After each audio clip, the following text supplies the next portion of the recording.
Hi, this is Mark with At My Home. Today I'm going to show you the Allen Air Quality Monitor, or AQM for short. Allen sent us these to review. They can either be placed on a shelf or a table or mounted on the wall. The monitors are great for measuring the air quality, temperature, and humidity in other rooms. They are Wi-Fi based and show their data in the Allen app, giving you a complete picture of air quality in your home, and can help you determine where else you may need an air purifier. Before we show how to add the Allen Aqm to the app, let's see what the app provides.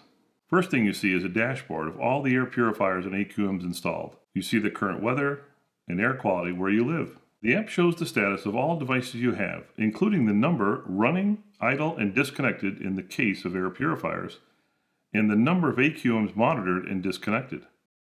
The air quality section shows how many devices are showing a specific level of air quality. So for example, for air purifiers, you see one device in the blue ring since we have only one 75i. Switching to AQMs, you see two devices in the blue ring as we have two installed.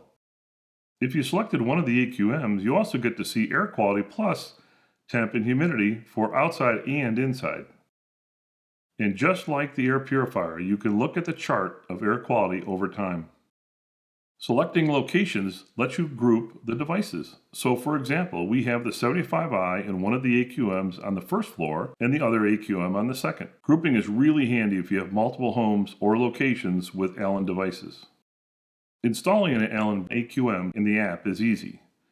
You install the app and create an account, including your address. Address is needed to gather your local weather and air quality info. Select the plus sign at the bottom of the dashboard or devices screen and select Add to, for example, Add to At My Home. Select AQM and Next. Enter your Wi-Fi info and Next. Make sure the AQM is plugged in. Click Next. The app will discover your AQMs. Select the ones you want to add and click Add Selected Devices. It will set the AQMs up and let you know how many were successful. Click OK, got it. Select the device, then name the AQM and click Done. At this point, you can add it to a group or skip. We skipped. Then you see a graphic showing which home you added to, and a group if selected, and finally the name of your AQM. Click OK. Select another device to name, or if done, press Done. That's it. Your AQMs are all set up.